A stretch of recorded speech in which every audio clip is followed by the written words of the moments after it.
You've tuned into Bellingham Podcast Media Tech for the week of May 7, 2017, episode 35. Jet setting from the city of subdued excitement, I'm AJ Barce. And firmly planted on the ground in 9226, I am Chris Powell. On this episode, AJ rejoins us from the land of the rising sun. We're going to take a sobering look at the current state of social media. And we got tweet mail from a BPM listener. Sho hajimashu osho. Koreha BPM Tech. Joshua, no. Konnichiwa, Chris. Right back at you with the baseball bat. How you doing, AJ? Welcome back. Thank you. I am slightly jet lagged, but not as bad as my kiddo. Oh. Dude, baby jet lag. No mommy blog mentioned this. This was right at me at a baseball bat. Okay. Baby jet lag is the worst thing I think I've ever seen in my life. You got a cutie, but I'm sorry that they had a tough time on the flight. Ugh, man, no. Coming back because we left Haneda Airport at 9 p.m. Monday. We arrive at YVR Monday 6 p.m. My goodness. It's Groundhog's Day. Yeah. So, but anyway, yeah, I am back. You're back. You're caffeinated. You are energetic thanks to the sunshine that is now in the northwest of the Northwest. Yeah, it followed me on the way over to the Exactly. Dateline. It's good. Yes. Yeah, let's get into it. So, first, right off the bat, I was visiting the Rising Sun Sailor, also known as Dan in Japan. Hi, Dan in Japan. He actually sent us as you call it, tweet mail. Tweet mail. This is your tweet mail. So Danny actually tweeted at us, and I quote, interesting idea at AJ Barce and at MNMLTEK, because Chris is so minimal, he has no vowels. What are your thoughts? And his thought, the tweet was with regarding to a 9to5 Mac tweet that was sent out.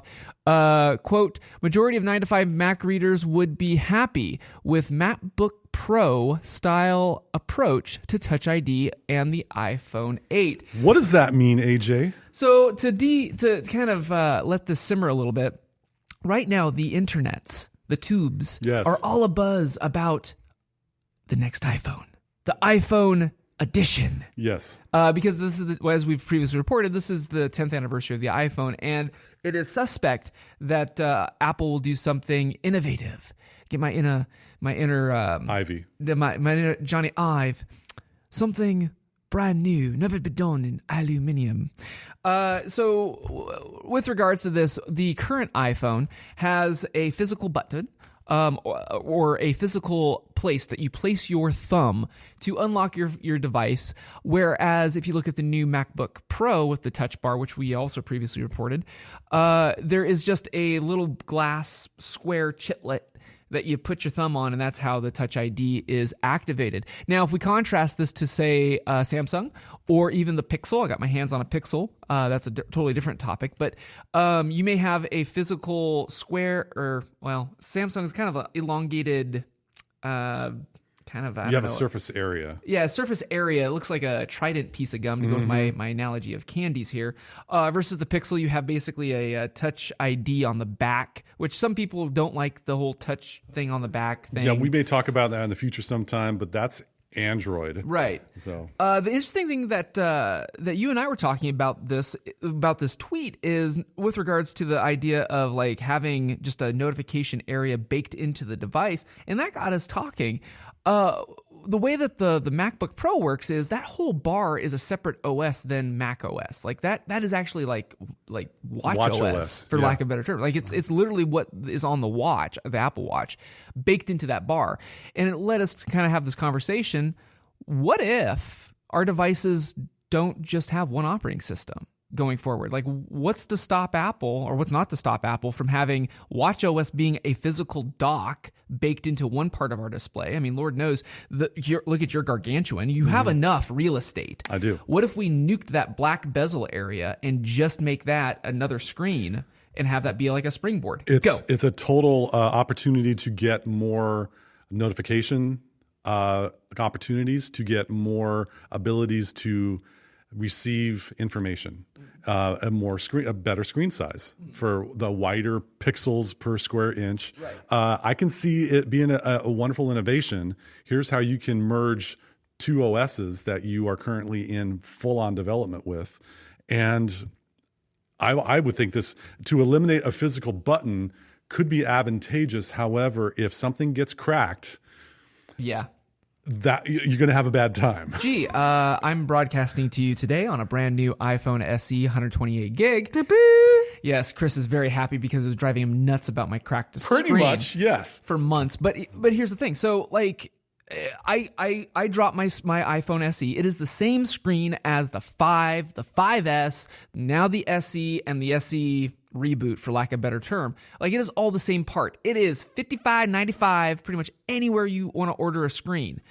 That's why I like this device. It's user serviceable from a pocketbook standpoint. If I screw up, I can get a part for a decent, reasonable price. Your gargantuan screen is an expensive part. Hence my military drop spec case wrapping around it and me putting a tempered glass screen over the top of it. Which I also did to mine, courtesy of Chris Powell's recommendation. But what I'm getting at is you've experienced this before too. You got a latest shiny, the iPad Pro. Yep. And within what month? Weeks? It was 2 weeks. Yeah. Yeah, it was a glorious 2-week honeymoon. And how much is the quoted price to get that display replaced? Well, I had a hairline crack go in 2 directions that did not affect the push button to Touch ID, but it did affect none of the screen was affected, but I do have this unsightly line and this unsightly line. Right. To replace that would involve the entire 12.9-inch glass screen, in which that would be about $100 less than I actually paid for the device. See, and that's where I'm getting with this. Like, this would be a really cool idea if Apple did this, but one, I'm not worried about the screen cracking because like my screen was splattered for months. Put a cheapo plastic cover over the top so I don't cut my thumb or have my son suck on the glass, and I was good to go. Okay? Or slice your cheek when you're using it as a phone. Okay, there's that too, but I never do that. Right. So, but regardless, like the way that Apple does their displays, their lamination process, or like mine, which doesn't have the full lam, it's the digitizer is rock solid. Okay, and that's the part that actually takes your finger, not the glass. There's another piece of electronics underneath that registers that. So I'm not worried about that part, but I'm more concerned if you don't have Apple Care, or, heavens forbid, the day after your Apple Care expires, and then you drop your phone.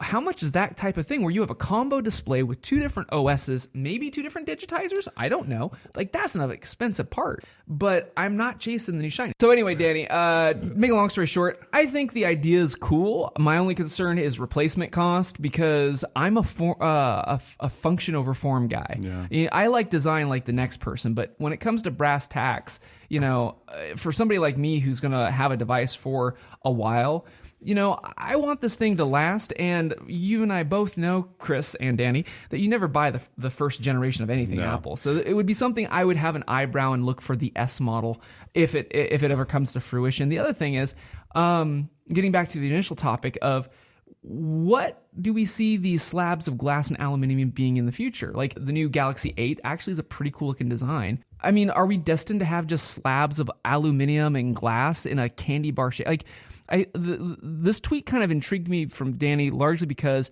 it brought up a bigger question.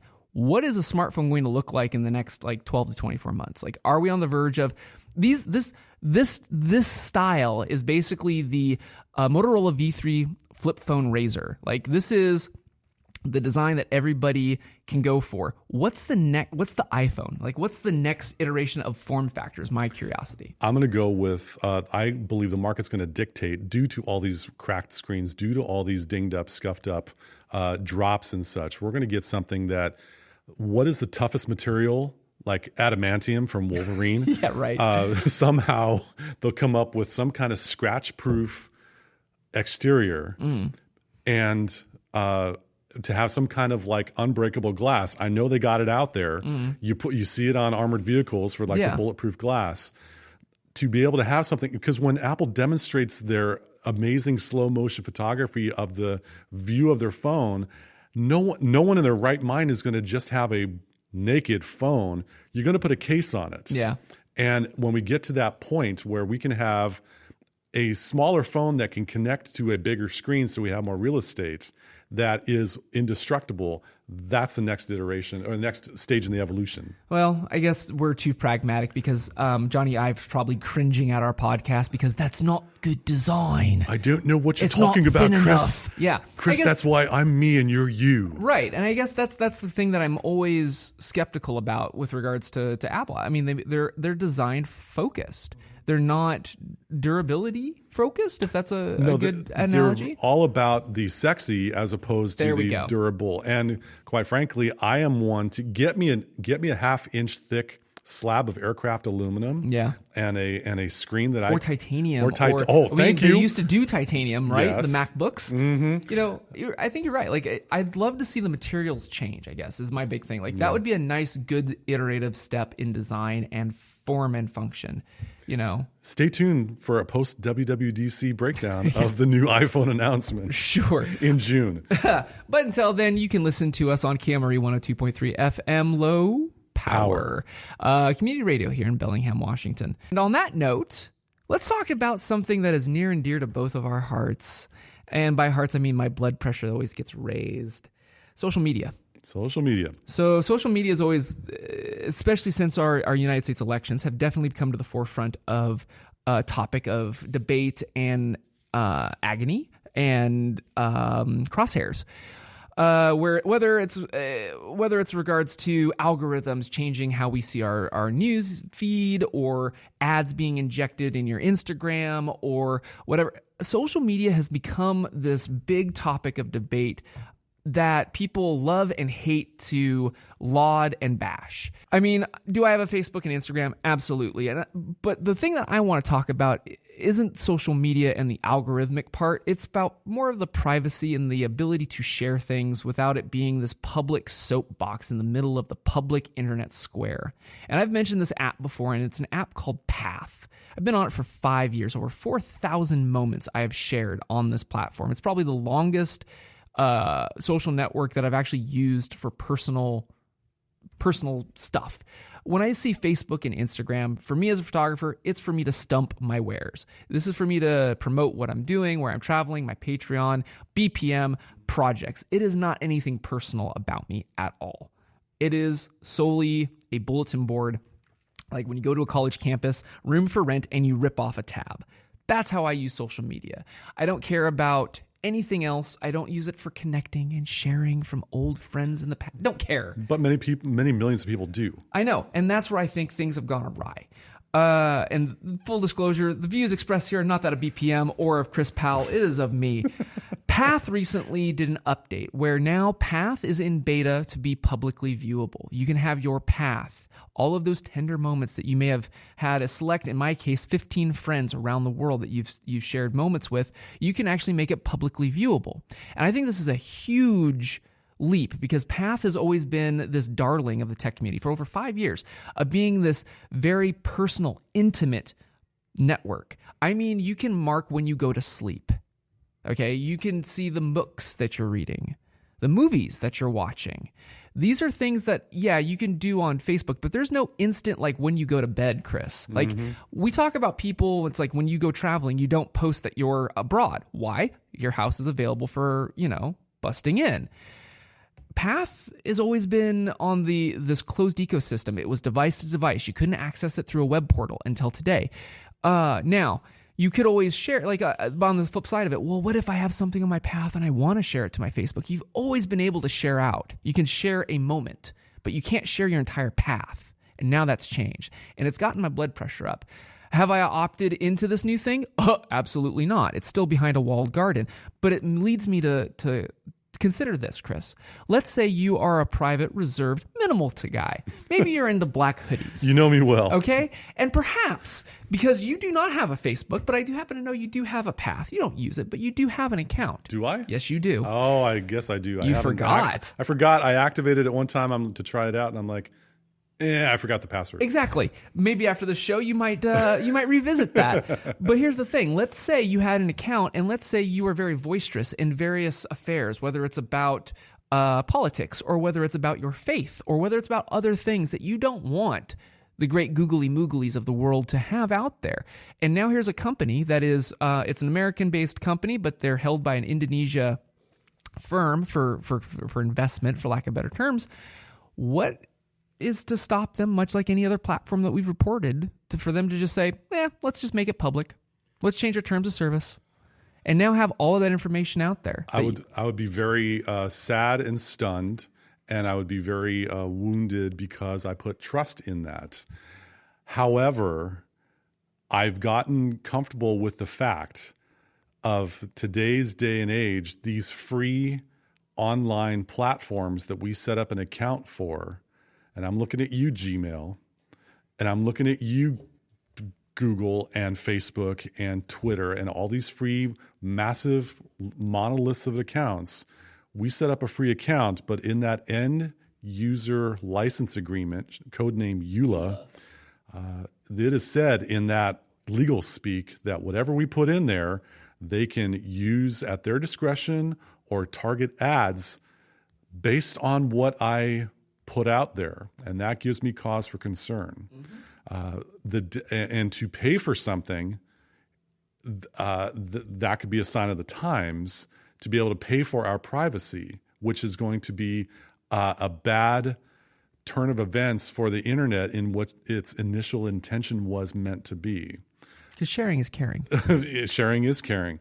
I felt bad, and I'm with you. And so I'm not totally throwing Path under the bus. Like, they did not enable it by default. Like, it's not public by default. So I'm still behind a walled garden.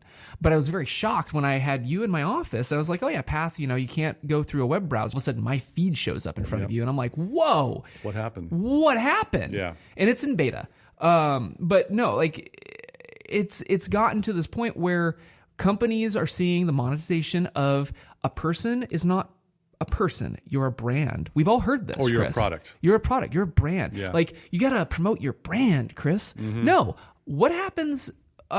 What happened to this concept of, I want to share something with you? Now, I guess I could email it to you, Chris. But who checks email? Well, I can message you, Chris. Well, you don't want notifications. You turn it off after 7 o'clock. I happen to know that for a fact. So here's the thing. Here's the conundrum that I'm seeing going into 2018 is that social media has already gotten a bad light with regards to not just the U.S. elections, but also the French elections. There's a lot of things going on politically that has jaded a lot of people with social networks.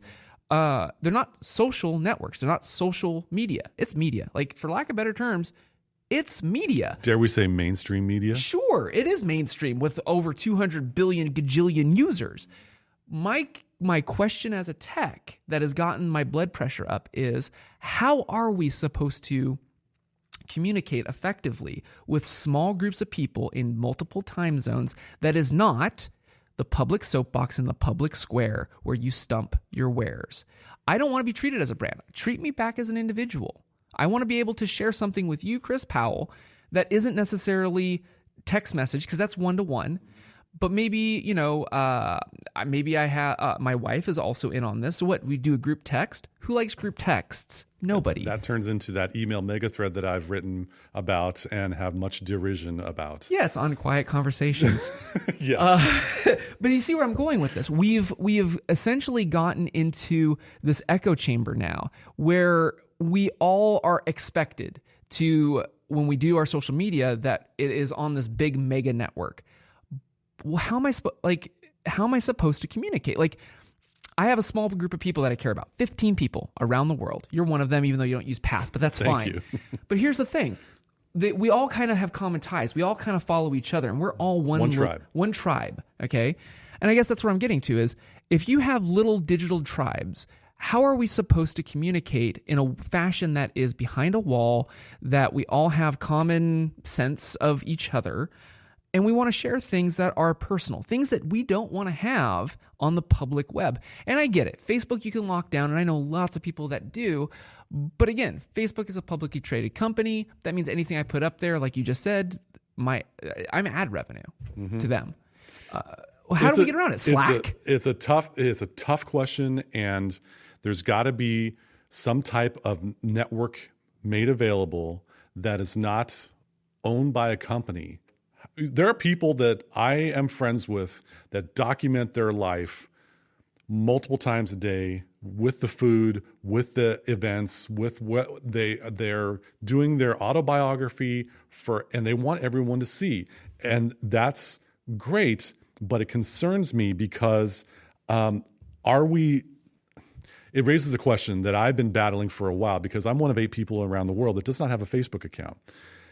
Are we not happy with ourselves in that we are yearning to feel accepted by others to help alleviate our insecurities and anxieties about life, our lives in general, and the situation we're in today's modern 2017 world? By having social media and by putting out the face that you want to put out there. Okay. Now, I listen to Corrosion of Conformity. I listen to Black Label Society. I listen to Rob Zombie.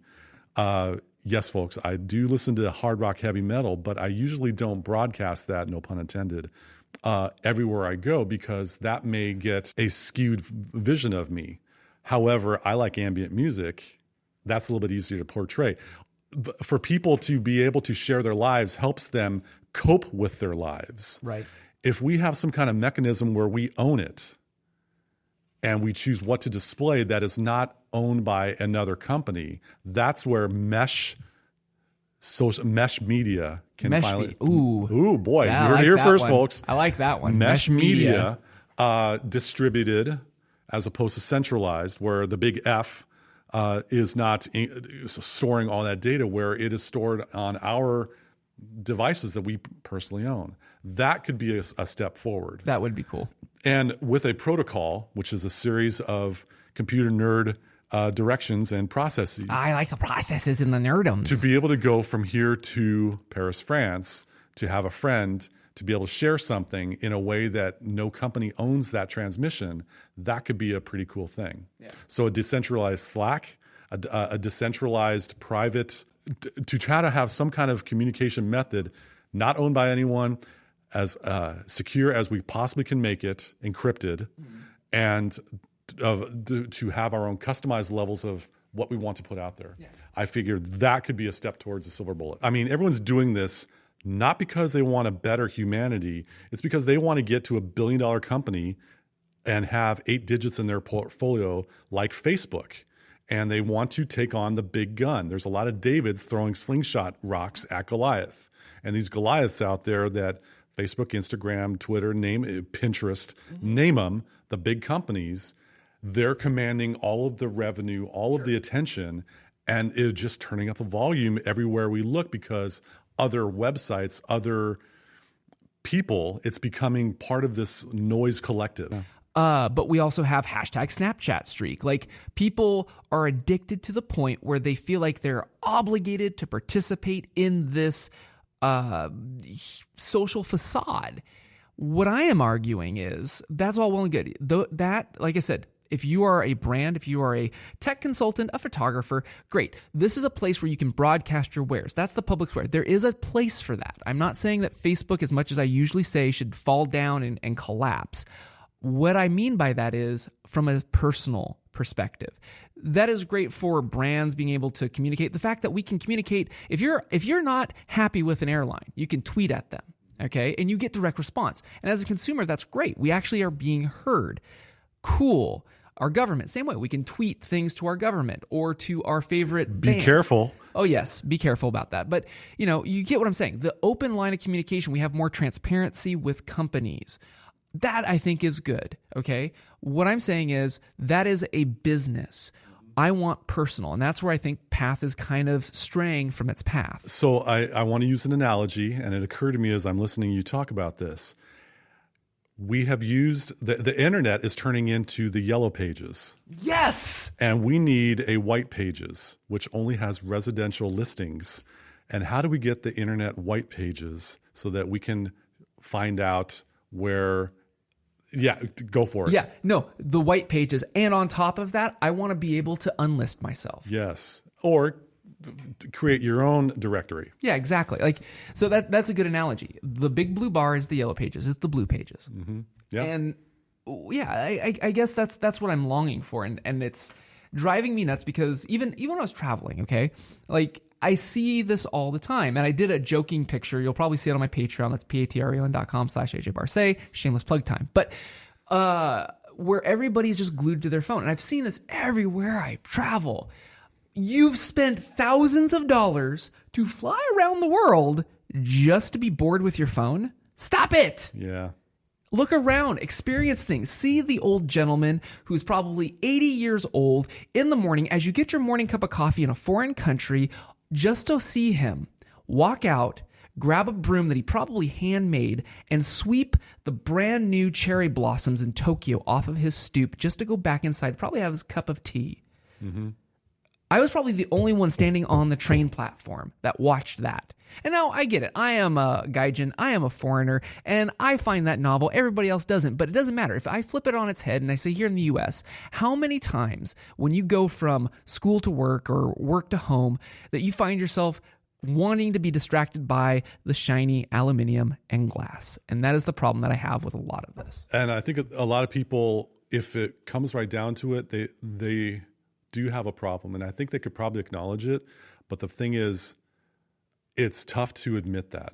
And it's tough because we don't have a solution for how to address the real problem. And it's how do we all... I got to know, but I got to know, Chris. I got a red badge that says I got a notification. I got to know. We need to be comfortable just being and not trying to be something that we can never get to. And boy, I'm getting zen right now. It's a very difficult situation. This would be a wonderful topic to continue on another episode. But it sounds like your trip to Japan gave you a different perspective on things compared to the Northwest of the Northwest. Wow, I've got some yin and yang zen going on, dude. Like it was eye-opening. Like I mean, when I travel, I usually am disconnected anyway. Like you don't see me on Instagram, Insta everything thinging. Yes, I'm a working photographer. So yes, I've got a camera in my hands, but I'm also experiencing. I'm looking for those moments. Well, you're not walking the streets of Tokyo with looking through the camera little 3/4 inch square lens, right? Yeah. Your eyes are open. And sure, you want to capture something, lift it up to your head, bang. But you're actually able to see where you're walking. Yeah, exactly. And yeah, I feel like we're all glued to this device, whether it's sleekly designed or not. And we're kind of forgetting this concept of, conversation and being able to share things openly and freely, but not for everybody in Google to see. A couple of years ago, I started writing essays, and I like to use allegory. I like to use analogy in what I write. And I wrote about the anchor. And there was a time in the morning when I'm at the workplace, and I left the anchor in the office, and I went for a walk. And it was pretty much the allegory or the analogy of my phone. It was charging, but I needed to go to another area in my workplace.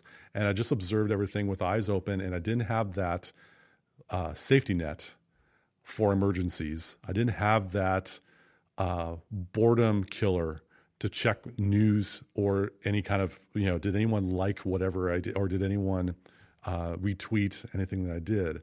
I looked up and I saw the weather forecast. There were clouds in the distance. In Washington? In Washington, yes. Well, at least when I wrote that, and I wrote about it, and it's like, it's just something like, how do we get that boundary set up between us and our device that is fused to our hand? That's a golden question. Maybe in a future episodes we can talk about that. Ladies and gentlemen, for those of you that are listening right now, thank you very much for hanging with us. This is important stuff. Let us know if you think this is something that we should be talking about in the future. If you are having a tough time with your social media and the connection you have with your phone, if you're on Twitter, there's a hashtag BHAM, BHAM as in Mary, podcast. BHAM podcast. Shoot us a tweet. Let us know how you're doing. If you're having troubles, we're here with you. We'd love to talk with you about it and know what problems you're having. If you actually use your phone for making phone calls, area code 201-731-8324. Leave us a voicemail. Let us know how you're doing. We would love to hear from you because this stuff matters. And I got to shoot straight with you, AJ, podcast partner in crime, mi amigo. This may be something that we're going to be revisiting in 2017 because It's great to talk about Bellingham and Whatcom County and all the wonderfulness that we're about to experience now that the weather is above 60 degrees. Thank you, Mother Nature. But yeah, and we're not like in freezing temperatures, but I, for one, am getting tired and burned out with technology. And I think I may have alluded to this in previous podcasts. Yeah. I want to talk about ways that we can temper our needs for having this connection. And this has been a great start. I see a lot of stuff in the future about this. Yeah. So, but where do we go from there? Well, I think that we can wrap up this edition of BPM Tech. Thank you again so much for rating us, reviewing us on iTunes, on the Google Play, on the SoundCloud, on Spreaker, that's Speaker with an R, or anywhere else you podcast. Bear in mind that if you are in the Bellingham area, you might be tuning in to us on 102.3 FM KMRE. That's the Museum of Radio and Electricity. Low power community radio. I threw you for a curveball there. I love it. I love it. Again, thank you so much again for listening to us from the City of Subdued Excitement. I am AJ Barce. And I'm Chris Powell. Thanks again for listening in. We'll see you next time on BPM Tech.